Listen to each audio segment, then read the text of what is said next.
All right. Hello and welcome to the High Note Podcast. I'm here with my good friend and special guest, a world famous surfer and a 4-time cancer survivor. And we're coming up on the 12th annual Dean Randazzo Cancer Foundation Paddle for a Cause. Dean Randazzo.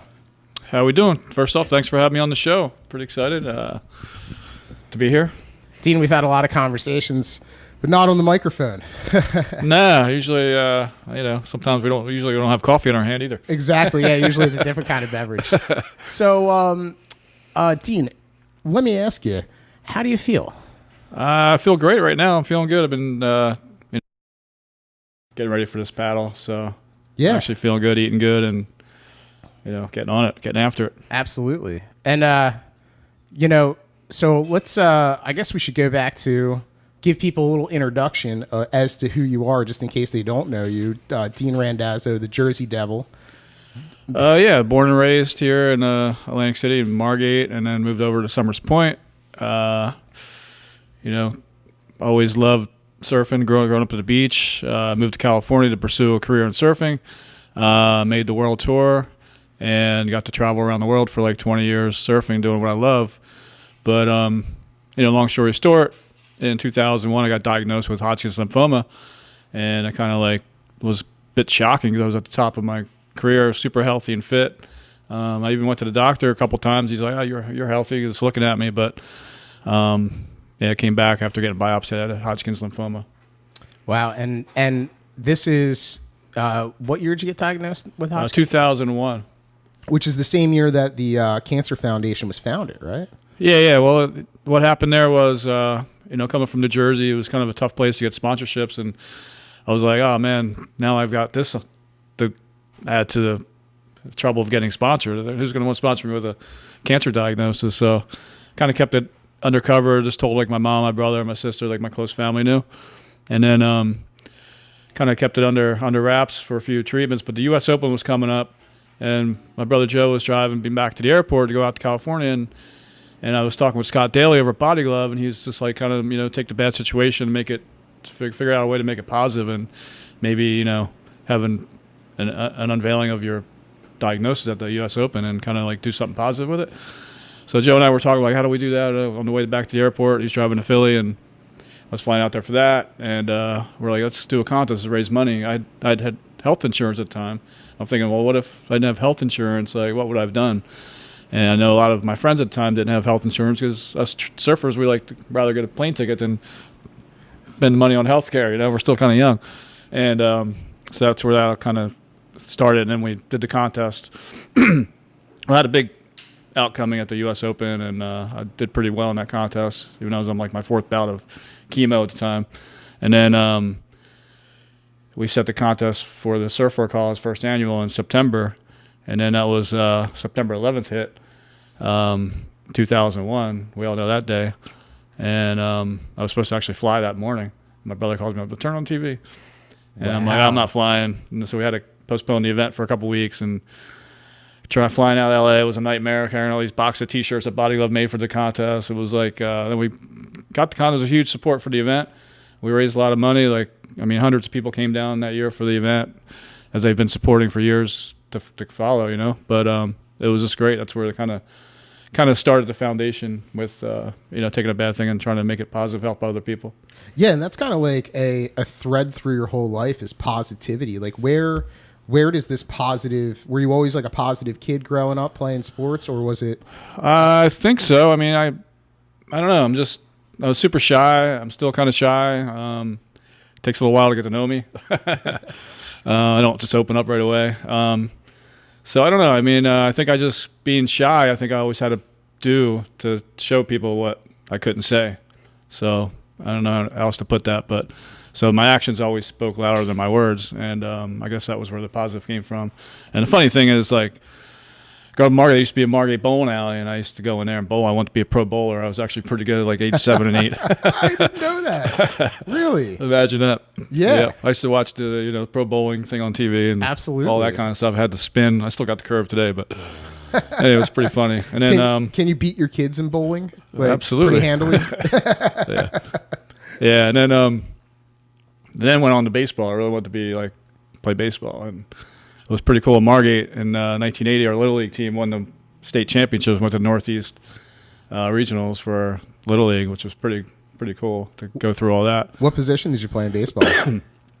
I played all over the place, but mostly like center field. Nice. Did a little bit of pitching, but I wasn't like the pitching we had was amazing.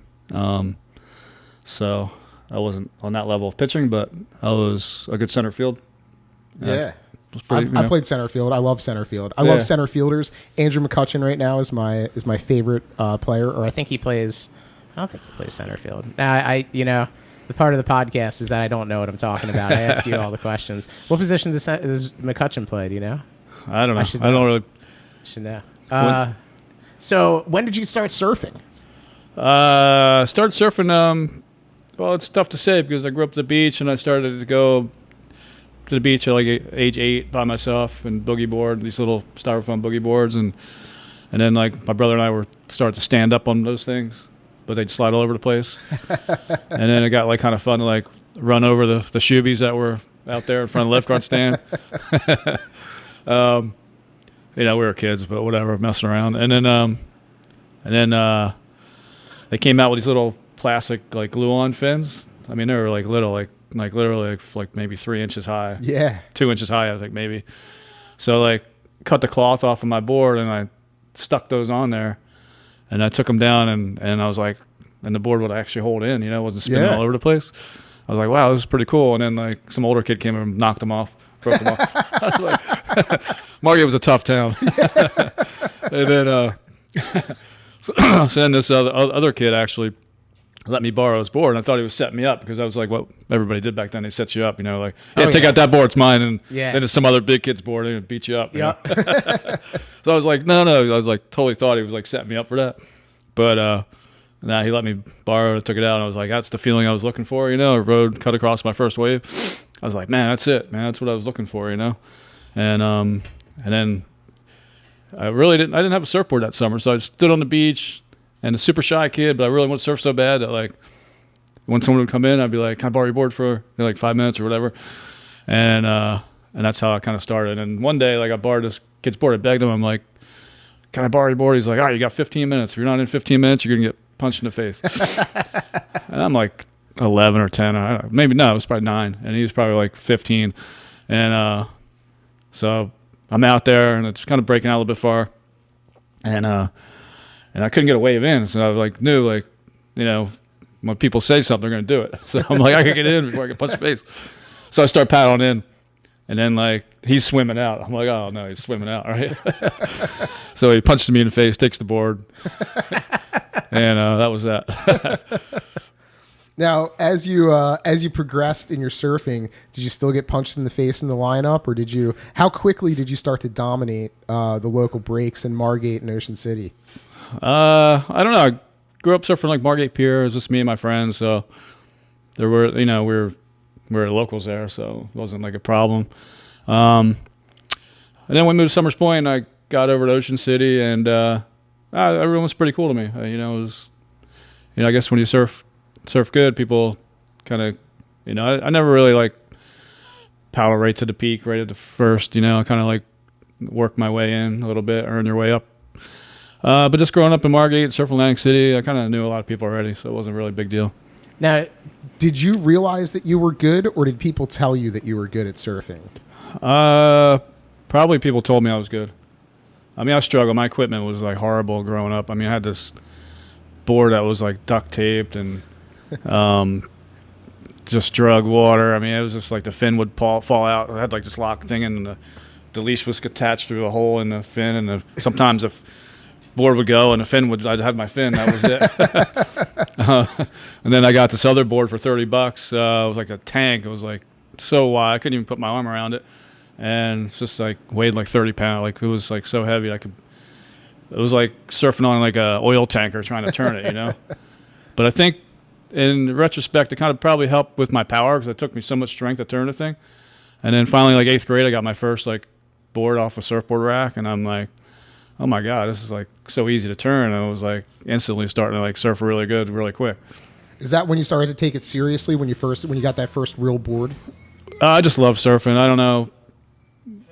Serious probably took a lot longer to really. I mean, growing up in New Jersey, I didn't really know like what the other competition was out there. It was like there's a whole world, Australians, Hawaiians, all that stuff. But when I was 15 or 16, I made the national team. So I got to go to Hawaii, and like Sonny Garcia was on the team, and like John Shimoka, and we had a pretty gnarly, like heavy California crew that were on this team, and to be around that level was and be mixing up with them at that age was awesome. Did I see Sonny Garcia on the beach one year at the Surf for a Cause? Did he come down? Nah, he wasn't here. No, I could have been thinking of somebody else then. Nah, because you've had famous surfers come to who you've met through the years come to the Surf for a Cause, right? Yeah. We used to have like a pro division, and there was a Belmar Pro up north, so some of the pros would be kind of in town around that time of year, so they'd come down and hang out and surf the event. So it's been fun over the years. Yeah. Now, how did it feel when you get into high school and you start surfing? I assume that you decided right away that you were going to join the mainland surf team. Yeah, it's a natural progression. It was really cool. Mr. Shields was a funny coach. I mean, a great guy. He knew nothing about surfing. We didn't have a surf coach, so it was like, the older guys in the school were like, he was the only one that would sort of take over the team. He knew nothing about surfing, but yet he was the best coach because he couldn't tell us really where to sit in the lineup, but he had so much energy and spirit and drive with giving us life lessons of how to take that into the water. So it was pretty amazing.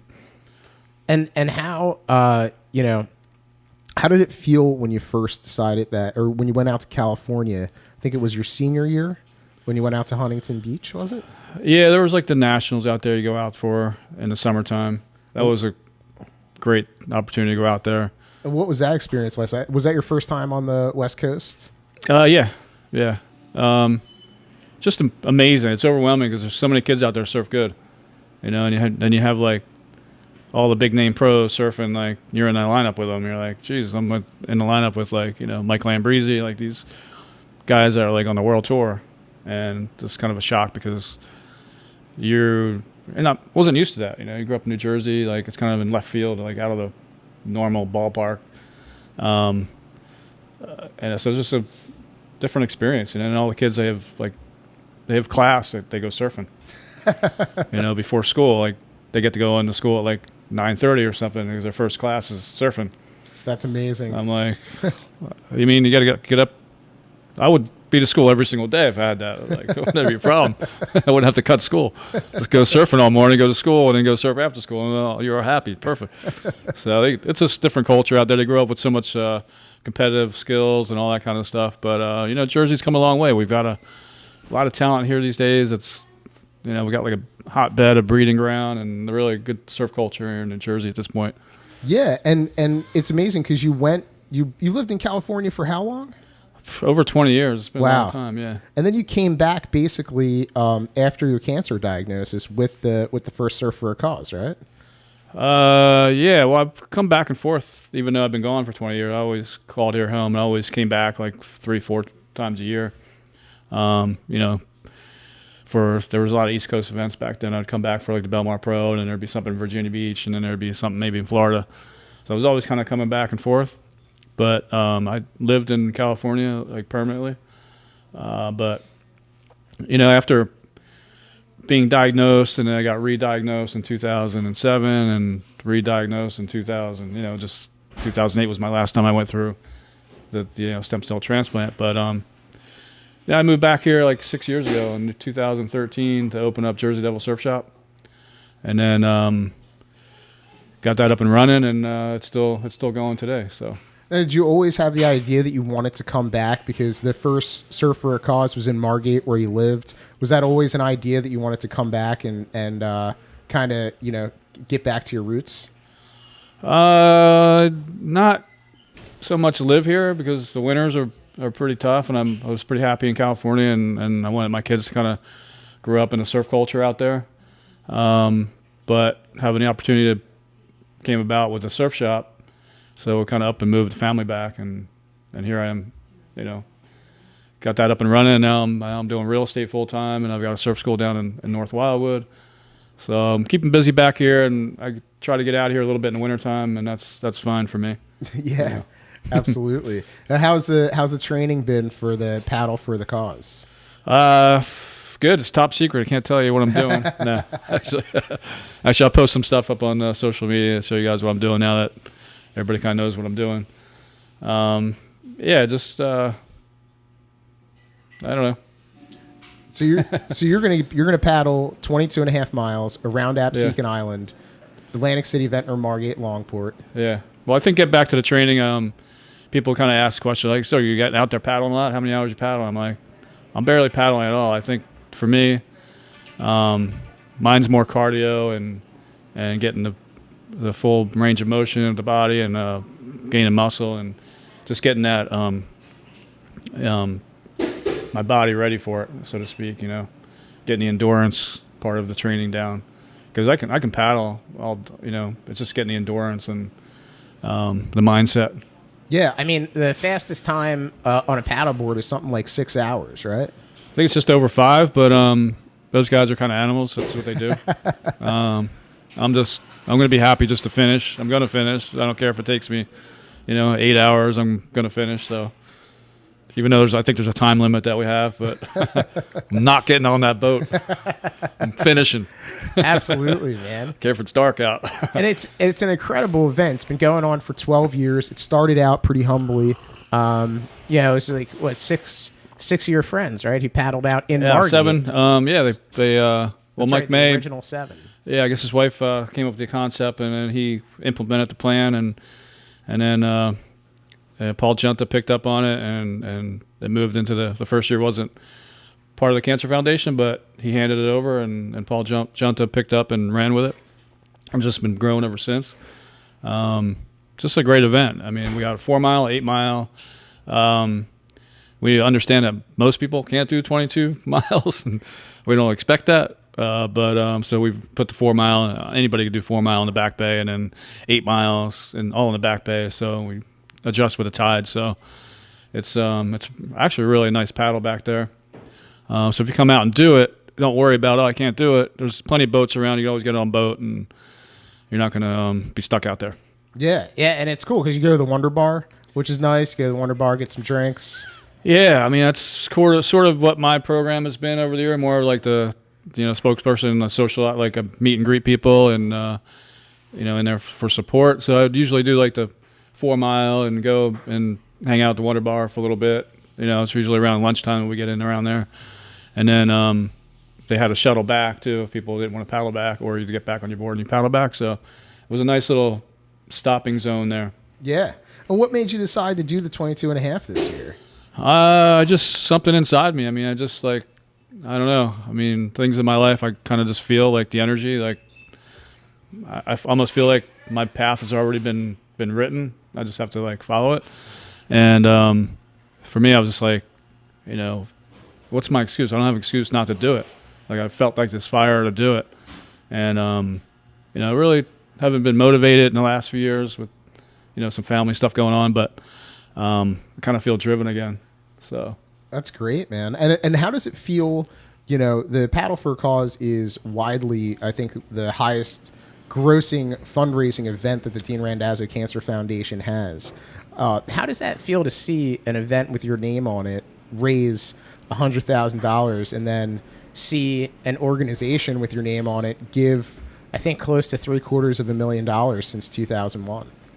It's pretty amazing. I mean, it's kind of like I almost don't even see my name on there. I mean, it's but I mean, everyone that's rallying, it's way beyond what I started. It's like this momentum of everyone giving. The community coming out supporting the cause. The board members do like so much work to get these events going, and just to give back because they know how great it is to actually help people, and the money going directly to help someone dealing with cancer and their family and all that kind of stuff. It's just amazing. So yeah, it's great. It's I'm ecstatic at how it's still here, like after 20 years.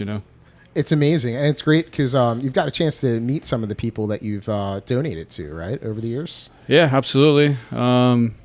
It gets difficult at times. People are dealing with pretty heavy diagnosis sometimes, and I almost gave up at one point because I didn't, I got close to someone and they didn't make it, and I'm like, I didn't want to. It was tough for me to deal with that emotionally, so I was kind of like, I don't want to do this anymore at some point. And there's a whole story behind that. I'm not going to get into it today. I wrote about it in Shore Local, but I kind of had to dig deep and like think of like a higher purpose, and I'm like, there must be something positive that happened in that. And it took me a few minutes to figure it out, and then like it kind of had like an epiphany where it hit me like, I remembered the person when I was around him was always smiling and happy, and I'm like, well, I couldn't change his outcome, but I did make his life better while I was here with the experiences of what we shared together. So I was like, okay, that's it. That's what going to drive me now. I was like, if we can help people while they're here and make things easier for them and their family, that's great. Yeah. And you're a very giving person. Where does that come from? That sense of, not just this most recent experience, but throughout your life, you've been very giving and try to give back to the community. Where's it come from? I don't know. I just feel like being nicer and taking the high road is better, giving back. I don't know. My mom, basically. My mom, if everybody knows my mom, but if you don't know my mom, she's the most giving person ever. At the point, she's just over-tip people, like just crazy stuff. Hugs everybody. Yeah. She just wants to help everybody, and after years of seeing that, I'm like, it really makes her happy to do that. So. Yeah, I saw a photo of your mom with Kelly Slater on your Instagram. Yeah. What's the story behind that? How'd that happen? Well, my mom supported me so much through surfing when I was a kid, getting me to the beach and all this kind of stuff. So that year was the first year I qualified for the World Tour, and I actually got her a plane ticket to Australia for my first event. So that was at my first event ever in Australia. Wow, that's incredible, man. Yeah. Now, how did it feel for you to go to these different countries, being a kid from South Jersey? It was pretty crazy being like, that's making it to like the major league, like the major league. There's only 44 surfers on the planet that got to be on that tour. So for me to show up in Australia, these guys they've gone through competitive their whole life, and I'm like just jumping into this new thing with hardly any competitive compared to what they have, So it was like really jumping into a serious, Shark Tank, so to speak, against, these really well competitive surfers, which, I don't know. I always relied on my surfing back then, and the competitive skills were lacking, I guess. I just tried to surf the best I could, and maybe my strategies weren't as good, but I learned quick dealing with watching those guys and studying, and so. Is there anything that surfing on such a high level has taught you that you've carried on through your life since? Everybody on that tour, it's like a great, huge camaraderie, when you're on that level. Such respect for everybody. Just traveling around the world brings you something, become worldly, I guess. I guess you kind of, when you grow up in a small town or in a box, so to speak, you only know what's in that box. When you get out of that box, there's a whole world out there, and it makes you understand different cultures and get to see all that kind of stuff and meet different people, different mindsets. So it's pretty cool.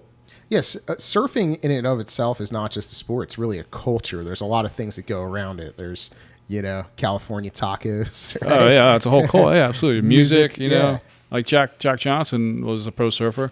Yep.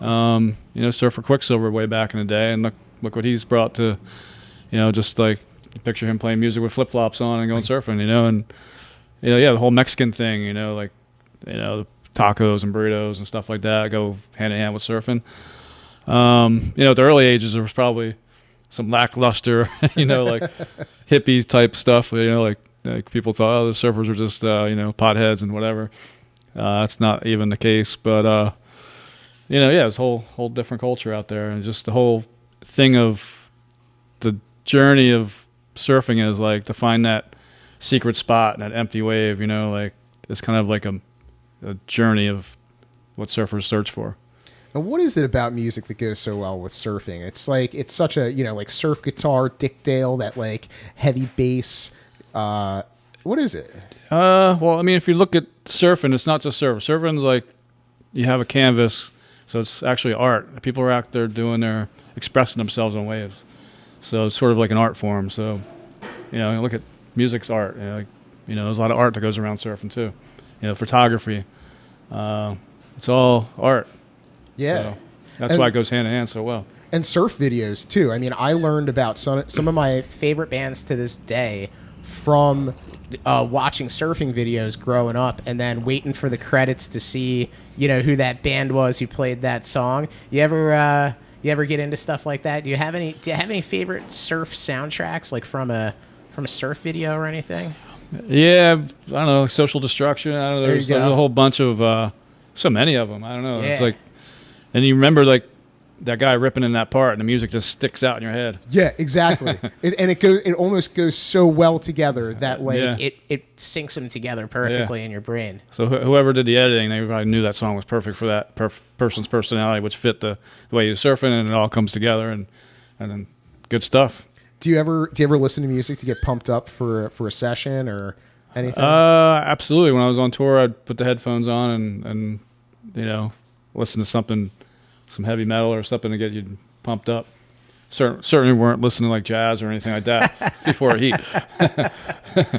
So yeah, absolutely. And surfers still do it today. You'll see them with their headphones on, and I mean they got the big ones on, and, blocking out any sound outside and just focus.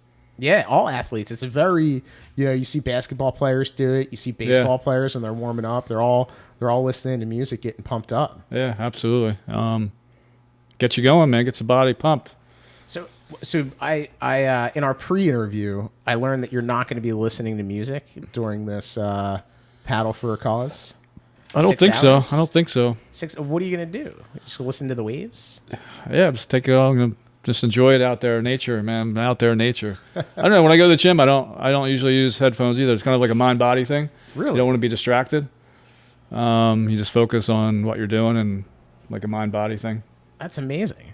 That's amazing. So when you're training right now, do you have a specific regimen that you're using? You want to get into that a little bit? Yeah, mixed up a little bit. I mean, I've been doing every day. Right now I have a thing called the Insanity workout. Yep. I don't know if you guys are familiar with that. Absolutely. Yeah. So that one really is a full body, like all motion, like workout that I do every day. Then I go to the gym and I do like some weight stuff. So it's a lot of like balance with weights and like just, I got to build some muscle and get the cardio up. So is the cardio the most challenging aspect, or do you anticipate that being the most challenging aspect of constantly paddling for 6 to 8 hours? Yeah. Like, I mean, since my treatments, I think I told you before, like my lung capacity isn't what it used to be, but the more I train, the more I utilize the lungs, they get better. So I would say that, the cardio and the endurance is going to be the toughest for me, but my body's got great muscle memory, and like the training comes quicker for me to get back to, the shape I was in at one time. So I feel pretty confident. I still have like 2.5 weeks to go, and so I'm feeling pretty confident. And there's a fundraising aspect to all this too, because every paddler is required to raise $200 to enter the Paddle for a Cause, and all that money goes to the Cancer Foundation. But there's kind of a competition going on, friendly competition, especially among the board members of the Dean Randazzo Cancer Foundation. Where do you stand in the fundraising right now? Well, I just started yesterday, so late start. I don't usually fundraise as part of it. Everyone else gets their money going, so I kind of just step aside on that because it's all going to the Dean Randazzo Cancer Foundation anyway. But this year with the paddle and the 22.5, kind of get rallied up to do it and get some support to do it. So it's pretty cool. Everyone's got like, you're dealing with some people out there, like they're overachievers. Everything they do, they want to do top. They want to outdo the other guy. So it's kind of like friendly. You speak about camaraderie and the friendly competition. It drives each one to like, get more money, and they're pushing and it goes great because and then some of them have kids, and it's teaching them kids to kind of follow the same track, to see how, their people are getting support and giving back to the community, and it's fun. Now, is there anything about the Cancer Foundation itself that's that you've learned from the Cancer Foundation, or an experience that you had that's kind of stayed with you over the years? Just amazing to see. Like, I mean, if we were sitting here today, 21 years ago, before the foundation was started, and you were like, oh, you're gonna get cancer, you're gonna start a cancer foundation, and then all your friends that you went to high school with are gonna be presidents, and then the whole community's gonna rally around. You're gonna be here 20 years later and have all these events and raise so much money and help other people. I'd be like, you're crazy. So yeah, kind of just to see the community come together and see the friends jump on board and like pick up with the momentum of the idea and the process of what the mission is, and keep with the mission and really serve the community and other people dealing with this horrible disease, cancer. Yeah, and it's really a fantastic event. We should mention the date. It's June 8th, right, 2019. Yeah, absolutely. And at the Golden Nugget in Atlantic City, the Farley Marina, which is wonderful. And then we have we should also mention the Surf for a Cause too. It's coming up in September. Coming up in September. Those are two main big events. We do some other events. The golf event is run through Charlie's Bar and Grill. If you're ever in Somers Point, make sure you stop in there. And then we do like a concert for a cause. We did a comedy for a cause. The Boca bike crawl. Yeah. Boca does the bike crawl every year. So there's been huge support in the community. Even though some of these events aren't run by our foundation, they're under our umbrella where they donate the money. They're doing it for the support of the foundation and to donate the money over there, which is great. It's amazing. Now, when you're not helping out with the Dean Randazzo Cancer Foundation and you're not training for the Paddle for a Cause, what are you doing these days? I'm just doing real estate. Yeah, just been doing that full time, and it's pretty challenging, but I love it. I get to talk to people, so it's kind of getting me out of my shell a little bit, because I actually got to pick up the phone call and call people that I probably haven't talked to in a while. But it's cool. It's a challenge, and I'm always up for a challenge, and I really like the things that you're doing on social media with educating people about renting versus buying and some of the advantages of home ownership and the process. How does that going for you? Do you like that? Do you like kind of being an educator when it comes to these things? Yeah, absolutely. I love it. I mean, I'm learning a lot myself, and if I could share that and help people, it's all about helping people. It's like everything from like my surf school, when I see that kid stand up with a smile on their face. I mean, that's rewarding to me. And I do some advanced surf lessons, and when I see the student do what I told them to do, and then they get out there and they're surfing better, that's rewarding to me. So if I can find someone their perfect home, it's rewarding. If I can help someone get out of a situation that they're stuck in, as far as like renting or their first time home buyer where they really don't understand the process. If I can help them in that way, it's great. Anything I can do to like help people and just do it. So I'm glad that you find some of the posts that I'm putting out there educational. I think they're great. I really do. And it reminds me of, because I've seen you in action teaching surfing, and it reminds me of the same approach that you teach as a surf coach. It's very calm, and you really take it step by step for people. Yeah, that's what I'm trying to do. I try to break it down, and I leave it up to you guys for what you get out of it. I'll put the information there. If you want to use it, use it. If not, then it's there whenever you do need it. Now, have you been surfing lately? There was a little bump yesterday. There was a little bump last week. I didn't get out yesterday. It was a little choppy. But it wasn't bad. Yeah, last time I surfed was during the board riders thing in Atlantic City. It was like 2 weekends ago. That was fun. South Jersey board riders had all the whole crew there. It was great.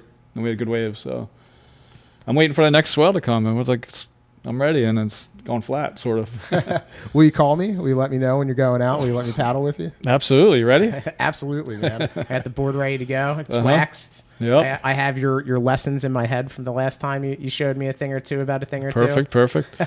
All right. Whenever you're ready, man. Water's still a little cold. I don't know if you're ready for that. I got the full suit. I got the booties. Okay, you're ready. You're ready. We need this water to warm up. Yeah. Yeah, well, we'll keep the shoebies out of the water for now, Yeah, I know it's Memorial Day weekend. The water's still 55. It's crazy. Yeah, but beautiful weather. Beautiful out, yeah. It's great to see. It's going to be a busy weekend, and it's going to be great. Summer's coming quick. I can't believe it. Oh, seriously. Now I have 3 questions that I ask every guest. They're kind of silly, And they seem sillier as my guests become more high profile, like yourself. Okay. So my first question is, what is the first album that you either received as a gift or you went out and bought? My first album. Oh, man, you're going to make me think back. I don't know. It was either, I think it was the Kinks. Remember the Kinks? Hell yeah, I remember the Kinks. Yeah. I think Which it was album? the Kinks. Oh, man. You remember? It was like one of their first albums. I think it was I think they have a self-titled one. That's one of their first ones. Maybe it was the second one. What was the second one? Can't remember. Maybe it was the first. I don't know. Do you remember? So what about it? That did you go out and buy it, or was it a gift? I think I did. I think I went out and bought it. Yeah. I don't think I was ever given records as a gift. I would just steal them from my sister. She had a whole collection. Anything specific about the album? Any songs that stand out for you? I can't remember it, man. I can't remember the song. You kind of caught me off guard. I would have researched it. It's the whole idea. But yeah, I don't know. I just liked them for some. I heard a song somewhere and I liked it. I don't know. Now, what was the first concert that you ever attended? First concert, George Thorogood. Nice, nice, Yeah. man. Where was that? I was in Philly. Yeah, it was Philly. Yeah. Now, did you go with your I brother? won Joe? tickets on the radio. Really? Yeah. Which radio station? I don't know. It was way back years ago. Now you're asking me questions. Oh man. Do you remember who you went with? Yeah, one of my friend Jim. Nice. Jim Devereaux. If anybody remembers that guy out there, he's a classic character. Yeah, it was funny. Where was it in Philly? Do you remember? Just at the sports arena or whatever. The Spectrum. The Spectrum, yeah, the Spectrum, yep. Anything specific about the concert stand out to you? Yeah, we got thrown out. Why'd you get thrown out? Why? I don't know. I don't know. I think we were sneaking around trying to get up closer to the stage or something. And we ran out of gas on the way home. It was a whole story. That's a whole other story, but you can tell it now. We got plenty of tape, right? We're fine. Any more memories from that stand out? Tell me the story. Come on. Oh man, I don't know. I can't tell, man. I get myself in trouble here on TV. All right, we'll let you slide on that one. We'll let you plead the fifth. My last question is, what is your favorite soundtrack from a movie? And for you, it can be a surf movie. Soundtrack. I don't know. I mean, I remember like Hoodoo Gurus, in some of the surf movies. That comes to mind. Gotcha. I don't know exactly what song, but nice. Yeah. So, Dean, is there anything else that I didn't ask that you want to mention or that you want to talk about? You sure you don't want to tell us about that George Thorogood concert? There may or may not have been some underage drinking in that, but I could only imagine. The statute of limitations is far past, and you've learned from your mistakes. You're nothing but clean living these days. Right? Yeah, absolutely. Yeah, you're young and you do stupid stuff, but everything was good though. It wasn't nothing major, innocent stuff. Absolutely. Stuff. Well, Dean, I really appreciate you being a guest on the High Note podcast. I really look forward to best of luck on the 22.5-mile paddle around Absecon Island. People can go to thedrcf.org to get information, right? Absolutely. They can go there, they can click on the link right in the banner, and then they'll get taken to CrowdRise. They'll be able to donate directly to you or anybody else. Absolutely, yeah. That's the way to do it. Yep. Great. So I look forward to seeing you at the after party, my friend. All right. Thanks for having me. So Paddle for a Cause, the 12th annual Dean Randazzo Cancer Foundation Paddle for a Cause, June 8th, 2019, at the Golden Nugget in Atlantic City. After party starts at 4. All said. Awesome. What's up? Oh, and a very special thank you to Ventnor Coffee for hosting us here, recording live here. Today is May 22nd, 2019, and beautiful Ventnor City and beautiful Ventnor Coffee. Christine helping us out. Come down and get the coffee. A little shout out to Mike Wright back there on the cameras and the audio engineer. We got a lot of help here today, a lot of lights, a lot of things happening. This might be my favorite podcast yet, man. Cheers. Cheers, man. Thanks again, buddy. All right. Fire on the PA, rained on 300 kids all day when the